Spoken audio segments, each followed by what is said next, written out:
Go ahead, Mayor. All right, so I would like to call to order the public hearing and special meeting of the Haymarket Town Council for this evening, June 23rd, 2026. Roll call, please. Casanello. Present. Larson. Here. Gallagher. Pater. Yes. Capicella. Here. Baker. BNA. Here. You would join me for the Pledge of Allegiance? I pledge allegiance to the flag of the United States of America and to the republic for which it stands, one nation, under God, indivisible, with liberty and justice for all.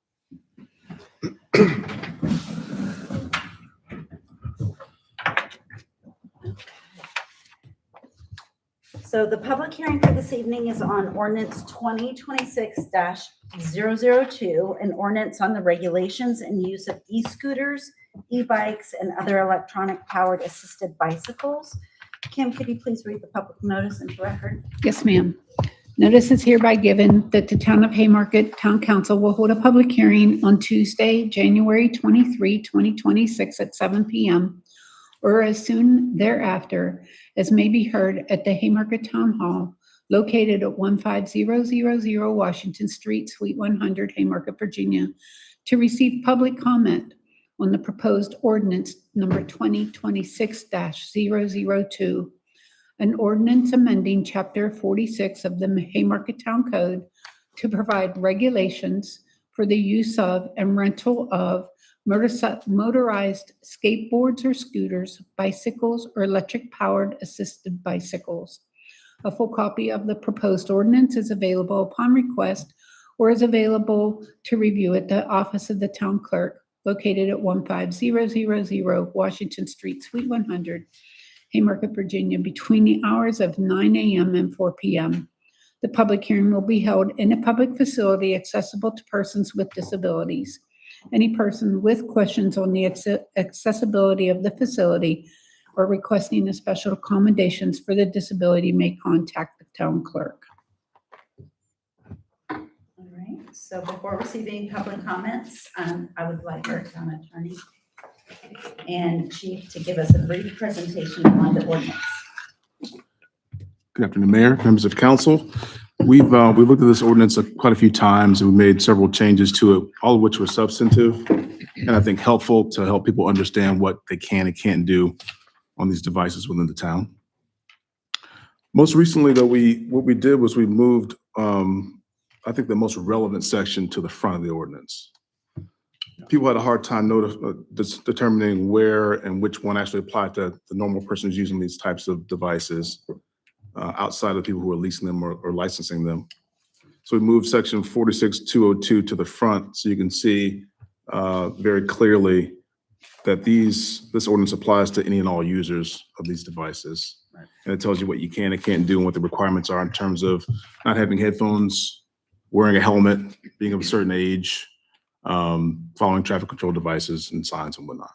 So that's all I have to present to you. And I think if there's any additional changes, we can make them, but I think we're in good shape in terms of it being an enforceable document that we can use to make sure people are following the law and the rules regarding the operation of these devices. Specifying usage versus rental. Yes, absolutely.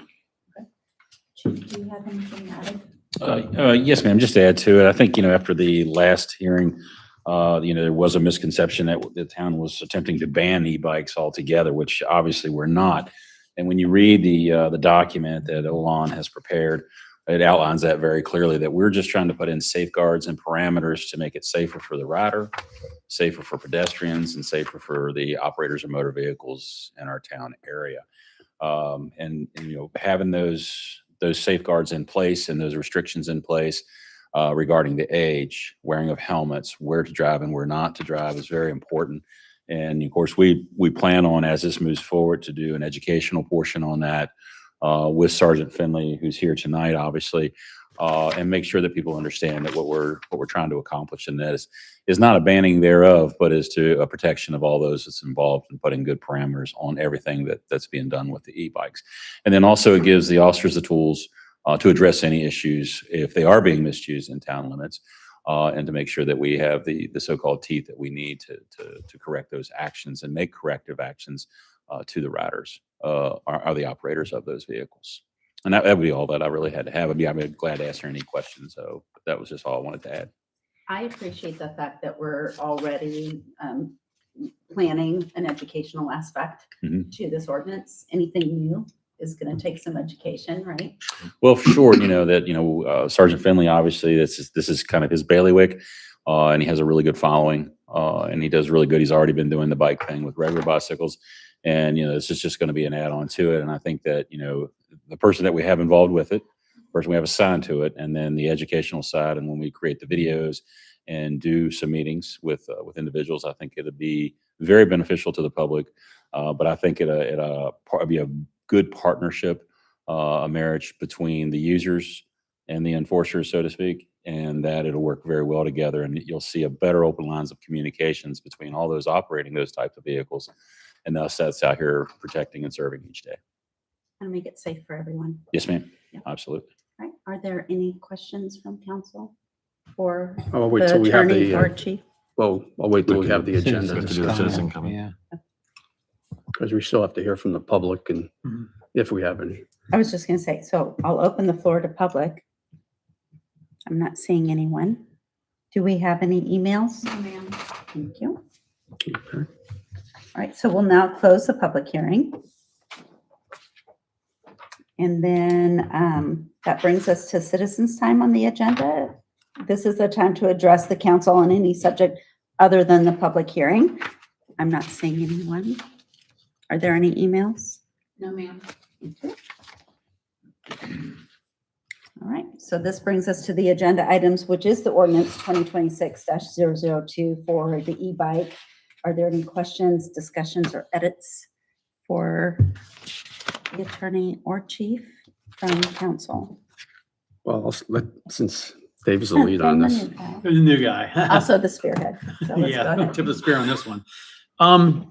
Question I have for both you, Olon, and Chief is, as we go through the educational process and we learn maybe there's a tweak that's needed in the ordinance, is it what I like to refer to as a living document that we can adjust based on things that we start to notice in the educational side of things?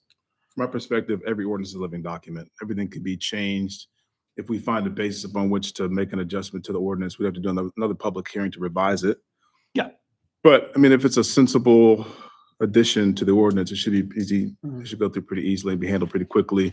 So to answer your question, yes, it can be changed as we go forward. Okay, just want to make sure that, I think things are, this is a big change, and I think things might crop up. Sure. And we want to be able to address. It's almost a certainty, Councilman, that they will. And I think as we become more acclimated with the four corners, this is a good foundation, but it will become more acclimated with this document and how it translates into real world rather than on print and paper. I think that we'll see advantages into changing or altering or adding or deleting. And of course, as like Alon said, we can address this as we go.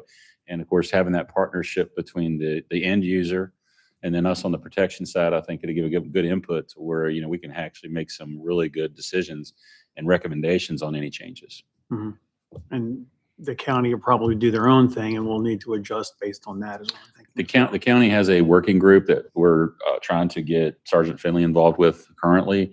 The governor also has a working group, which I'm trying to include myself into, at least on an educational standpoint. And so, I think, having all those irons in the fire and getting a lot of information from a lot of different places is going to be beneficial. That's all I got. Thank you. Yes, sir. Do we know if there's anybody from the Northern Virginia region on that working group down in the Richmond area with the governor? Do not have any names that's on that group whatsoever. I have spoke to the Secretary of Public Safety, and I'm hoping that he will get me some information on that. Maybe he can plug you in. I hope so. Stan and I go way back. Oh, good. I mean, even if you couldn't make the meeting in person, maybe you can do it virtually. And that's how I kind of portrayed it, is that, we just want to be included. We want to know the movements as we're going forward rather than trying to see the inside of it. Exactly. Right. And not to mention that we're kind of, because of the motion that the Councilman Capicello has done and Sergeant Finley we're kind of more on the cutting edge side of this. There's a lot of people that's much further behind us Yep. than where we're at. Okay, so I What- do I think, comment. I don't mean to interrupt you, but I think we'll have something to offer both of those working groups, quite frankly. Excellent. Yeah, we might even be, we're the vanguard, right? Exactly. Exactly. Let me just say, thank you for moving that up. I think it makes a lot of It sense. does. So whatever is applicable to everybody. I do have, I don't know, for some reason, I keep getting this term in my head. And maybe it's my ignorance, old guy here. New guy, old guy, I love it. Pedalless, pedalless. Can you So talk in- about in- the in- distinction in- between having Sure. pedals and not having Sure, pedals? an e-bike has working pedals like a bicycle, Okay, right? So you can power it even if you have no battery. right. Right? An e-moto, which is truly a dirt bike, but as any dirt bike can be made roadworthy, has pegs like a motorcycle. They don't pedal. Right. They just put your feet on. Right. So those are the main differences. And then, of course, when you get into the difference between an e-moto and an e-bike, it talks about the engine wattage. It's like, I don't know, 750 kilowatts or something like that. There's a difference in the amount of the power that the bike has. Okay, so if something is pedal-less, that's something that you would think would have to be in general traffic or in the bike lanes. If it's roadworthy. Now, it's- e-motos do not come roadworthy. They don't come with turn signals and all the things that would make them valid to drive on the road, but they can be made that way. Right, But then they have to follow all the same rules as a regular motorcycle would be. Right. No, Lon, you can correct me if I'm wrong. That's correct. You're right. On any of You're this. I've tried to Yeah. read as much as I can, but right. since it's an evolving thing, there's a lot to absorb on it. And there's a lot of different aspects of it. But so if somebody was to make an e-moto, a dirt bike, e-moto dirt bike ready for the road, then they would have to follow all the same traffic rules that everybody else does. Include safety So- inspection. Includes safety. And inspection. licensing. Yeah, And I licensing. caught that was in here. I think it was covered. And It's covered in licensing. here. Right, right. So all right. I mean, I get the distinction. Do we know if e-motos can be aftermarket upgraded to something that's roadworthy? So you mean like an e-bike upgraded to an e-moto? Or an e-moto that isn't necessarily, beyond, Street legal. Right. right, thank you. Well, like, obviously you can make any changes or alterations Right. you want. Okay, But as you do that, you're obviously changing the engine wattage, especially if you're moving up, right? If you want to go faster, so to speak. So then that evolves it into something that would have to be inspected. You have to be licensed and you have to follow rules of the road, have to have turn signals, have a license plate. so I'm asking it from the perspective of, we know what this criteria is and what the specifications are for a specific vehicle, Mhm. right? But if somebody alters it aftermarket, we don't necessarily know that. And so how do we make that determination? Well, first of all, one of the things I think we would notice is the speed. Mhm. So like even if they're downgrading and they're still under the speed, we're really not going to know. You can see usually you can see whether the pedals are movable or not, or if they're pegs, right? And then if they was to up the engine, we would notice again from the speed that they're going, that they're far exceeding what an e-bike is capable of doing. So those would be some of the noticeable things, but there might be some other things if we really wouldn't notice unless we had a reason to stop the offender. Stop, and then you And then discover. do an inspection or do a look at the bike and notice that there's been alterations that puts it into a different perspective or a different status. And this ordinance helps us do that. It definitely identifies it, and there's already code with Virginia which defines what these bikes are and how they're defined. Keeping in mind that an e-moto will still need upgrades, to make it roadworthy. At that point, you're not. I mean, I guess you could pay somebody to set it up for you, but when you buy an e-moto, you have an e-moto with no turn signals and no license plate, but it's capable of going much faster. Right. And so if you do put it on the road, you have to have all those things before you do with the inspection and be licensed to drive it. Yeah, I'm thinking some of them probably have like a regulator or something on it. You could probably make adjustments to that regulator. Well, from what I read, the e-bike, will stay under the 25 mile an hour range, which we've already set out in the ordinance. Mhm. But e-motos obviously can go much faster. Right. I think that's the bigger culprit. Yes. Okay, I have some more questions. Of course. Packet page 7, every person operating a device is required to. That is excellent. Just laying it right out there. As I'm reading it, I was thinking, what about pedestrians? And there it was, 3 lines down. So that's great. So can we just talk a little bit about the penalties, if we may? So H says, any person or operator of devices that are found to be in violation of this section, meaning the entire. In the section that we're talking about, the 46.2202. Okay, so Section, safe that riding, section. okay, Yes. is subject to a fine in the amount of $150. Yes. So if the individual's underage, does that then, I guess, accrue to the parent or the guardian or whomever? How do we work that out? Typically, those fines are imposed. When you go to court in a case like this, what the judge usually does is he will give you an opportunity to have the case dismissed if you go to driving school. And if it happens again, then he can impose penalties. Obviously, kids don't have money to pay for these penalties, so the parents have to take care of those things. But it would set in the mind of the parents and the child that need to be more careful when these penalties are imposed. So I think it's a good idea to have it in place, even if the kids don't ultimately pay the penalty. Right, Yeah. okay. And then if you're reckless and you're careless and you're going to hurt someone using these items, then you have section I, which increases the penalties. Right, and I was going to go there next. So when we're talking about a class 1 misdemeanor under Virginia Code 18.2-11, we're talking up to 12 months in jail Yes. and a $2,500 fine. Yes.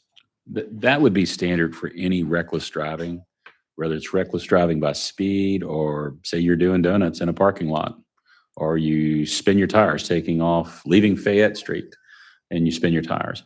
So that's status quo. But in my 37 years, I think I've only seen that imposed one time. And that was on a wet reckless. In other words, a DUI that wasn't convicted as a DUI, but very deserving of it. So the judge usually takes that into proportion, quite frankly, and I think Olan would probably say the same thing that I'm saying on that. Many cases begin as a class 1 misdemeanor.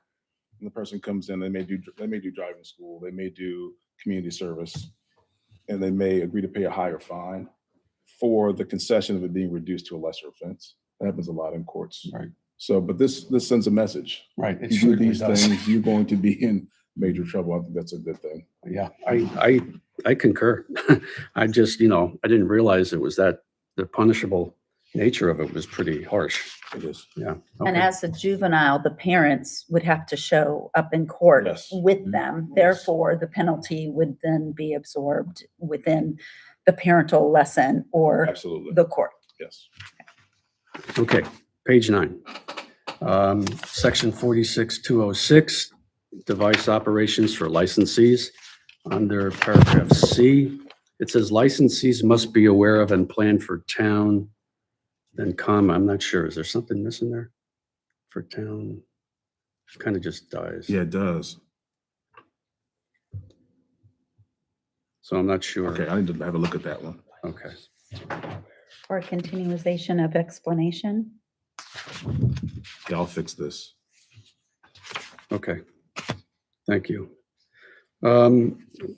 Page 10, 46.207, paragraph H. Licensee must first obtain the right to do so from town council. Does the town council want to get into the nitty-gritty of something like that, of providing approvals, or wouldn't that be something that? Rental companies, isn't I it? feel like that's Yeah. rental. Yeah. But the licensee must first obtain the right to do so. I think they're trying to say from the town. Yeah. Wouldn't that You be could say more like the council town is manager? Yeah, it would be the town manager. It could Okay, be the town council or their designee. okay. Or their designee. Yeah. I mean, I'm not sure if we want to get into the nitty gritty of that kind of stuff. Wouldn't that be what we have a zoning administrator and the town planner for? Yes. Okay.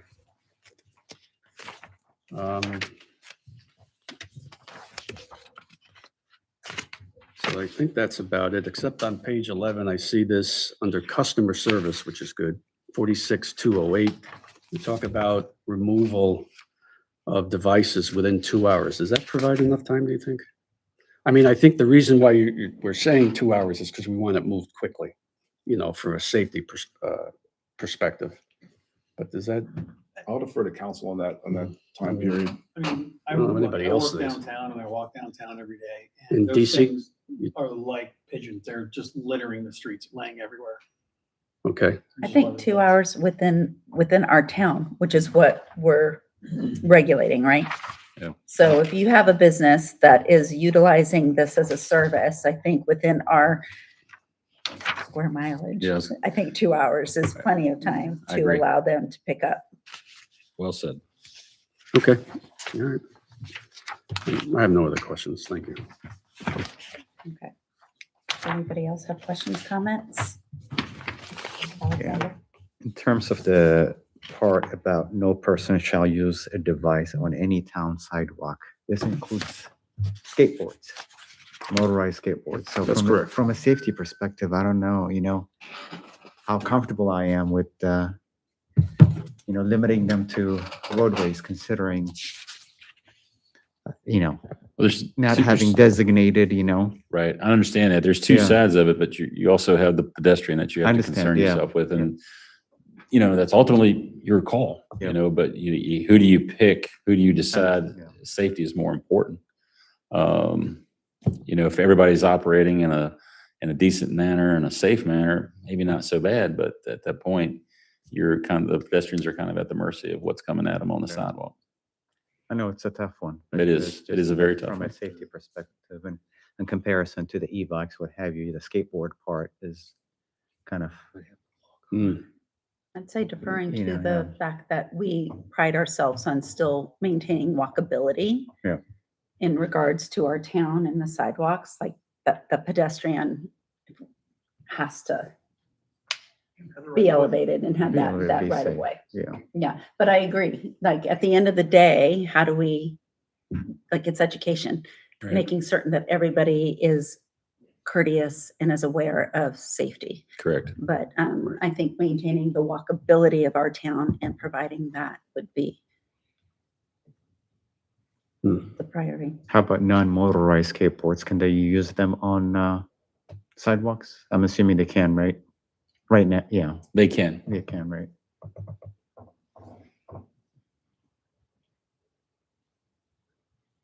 Yeah, because our sidewalk isn't really an SUP like it would be at the county, right? Shared use path. Correct. There's a That's difference. what makes it different. Yeah. I'm not sure you want to have a skateboard on our sidewalks anyway, because Oh, of no, all oh the my gaps gosh, and the stuff like gaps, that. yeah.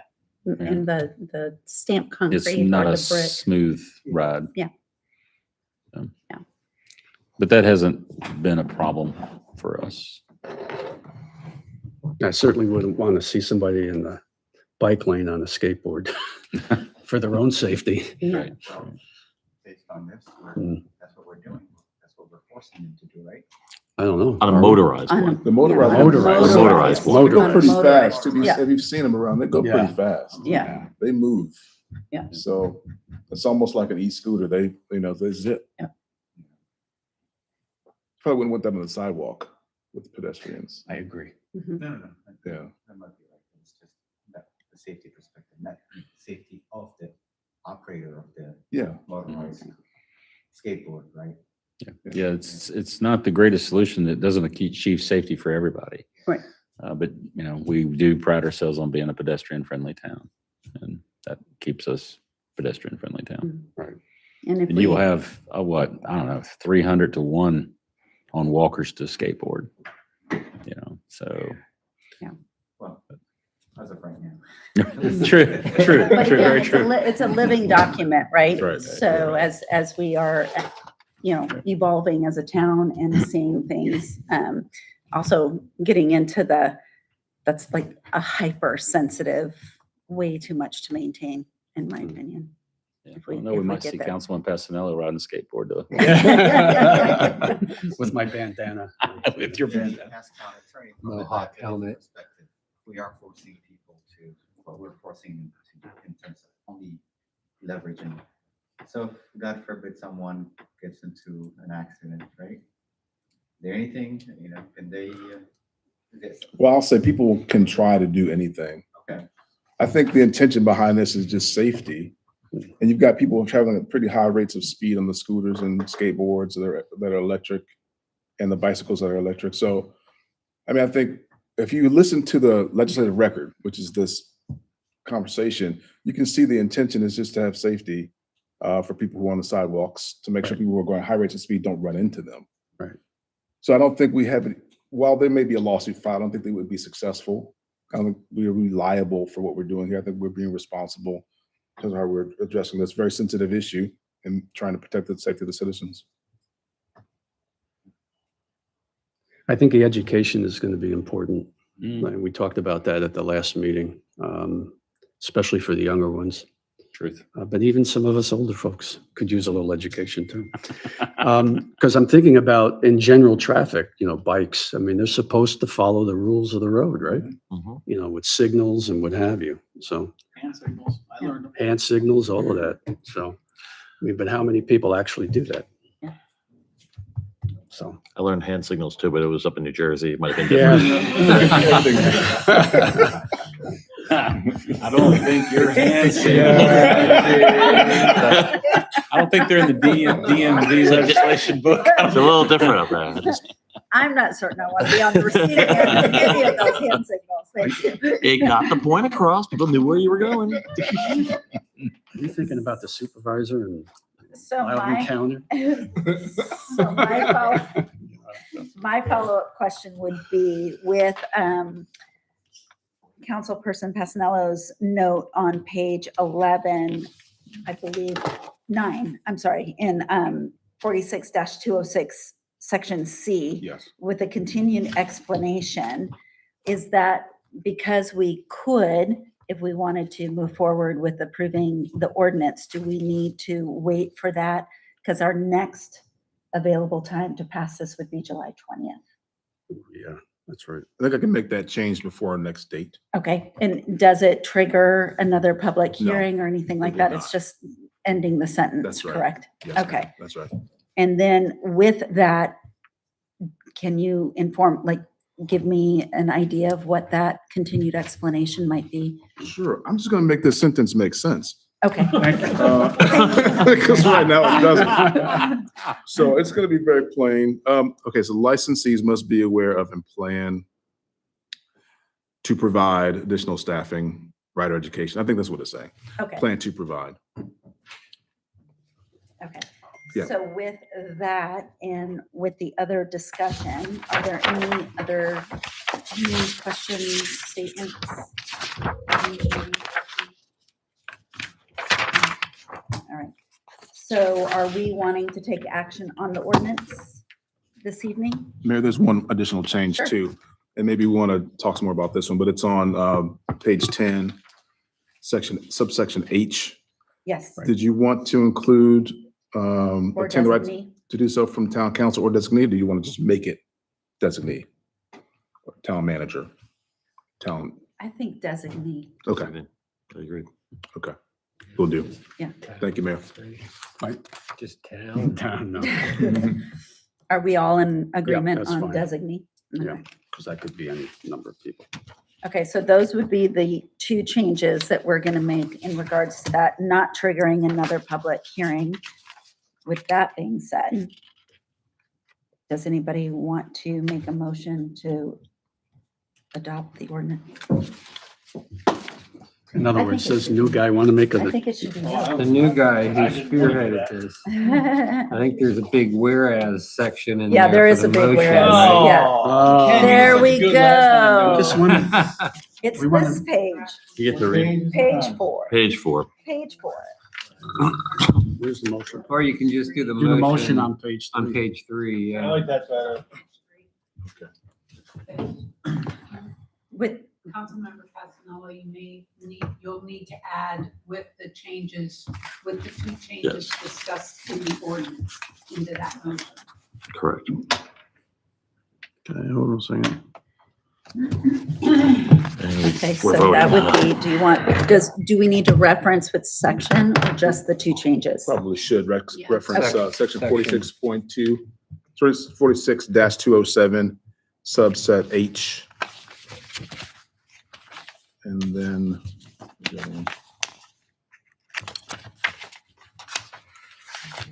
Yeah, that's 9 and 10. 9 and 10 pages. On okay, and 9, then 46-207. 206. No, that's not the, Yeah, yeah, 206, 206. subset C. Paragraph C. C, Sub C. that's right.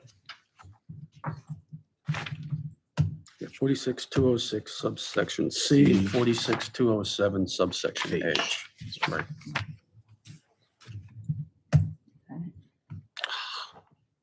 Yeah.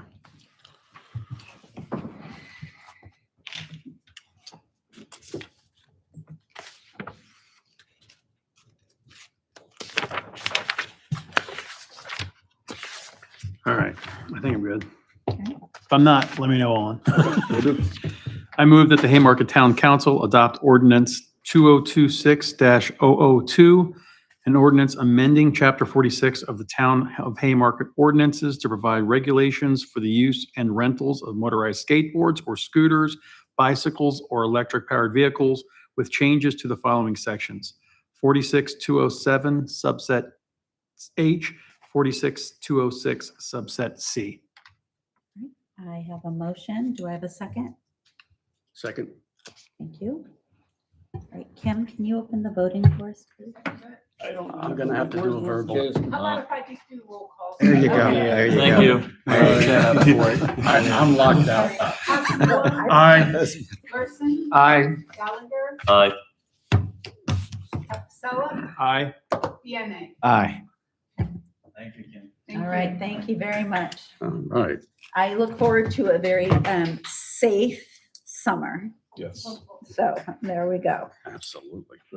All right, so our next item on the agenda is the finance liaison discussion. Emily was going to spearhead that, but she is not feeling well this evening. So do I have Oh, yeah, sure. Joe? Well, we're finding a need to appoint another member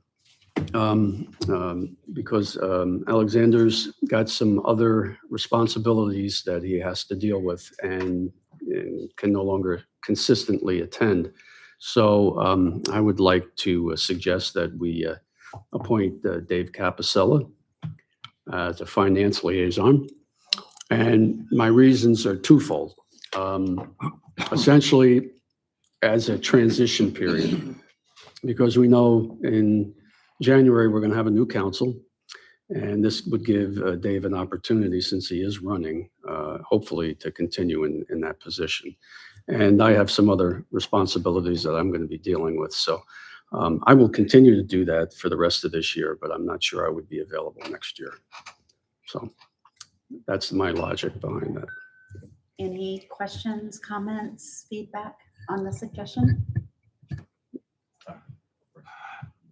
We do appreciate you very much, Alexander. Absolutely. We do. And thank you for saying that, because I truly enjoyed having Alexander, especially with his very incisive and insightful questions.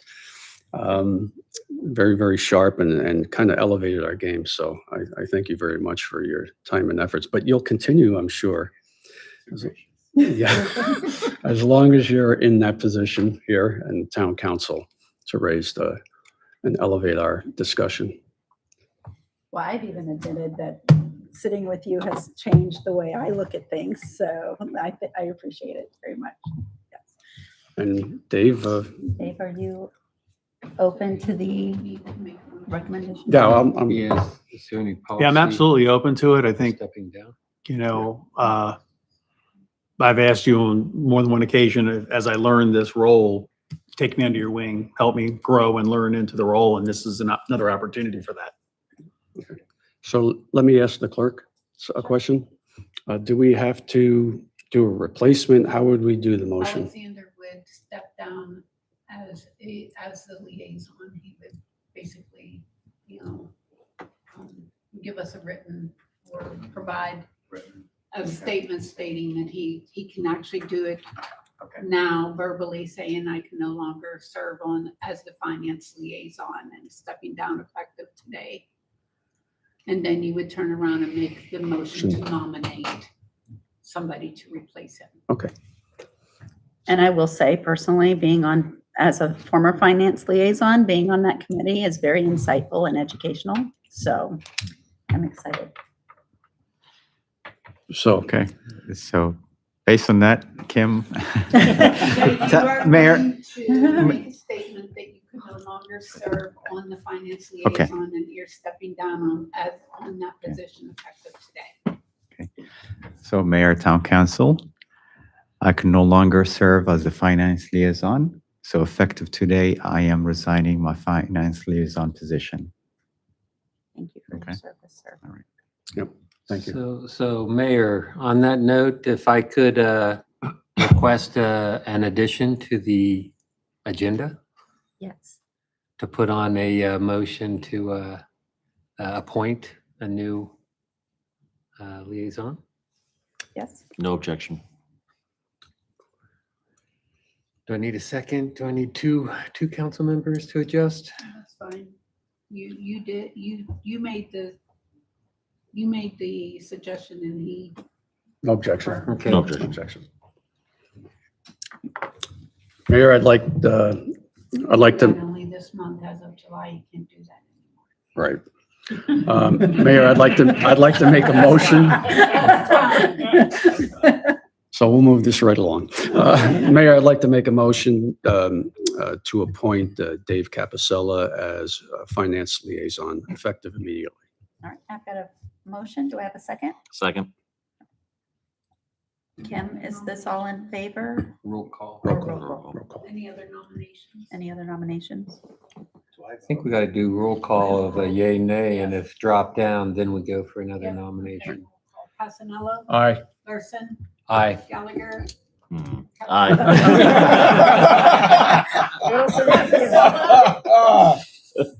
Aye. Kenny. Aye. I was gonna say yes, yes. All right. Okay. That being said, we would like to move back into closed session.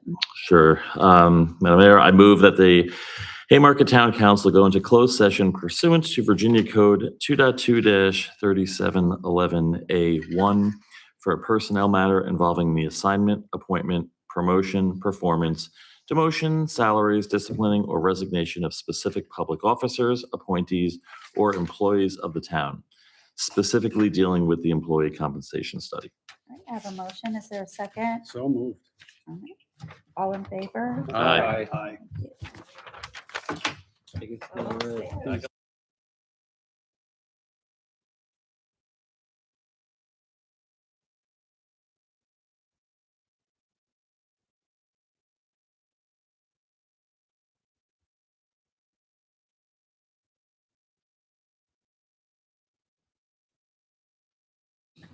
Okay, go ahead. All right, so we've just come out of closed session and I need a motion to certify, please.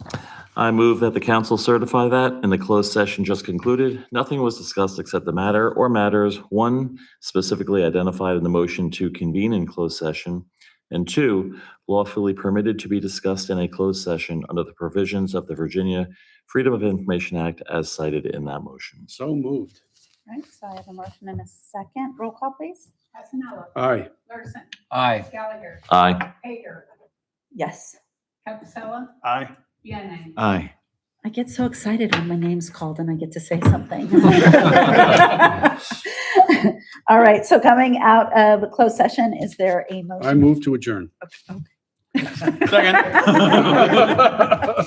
No additional input. All right. All right, I have a motion, a All in second. favor? All in favor? Aye. Thank you, gentlemen. There we go. We got the soccer.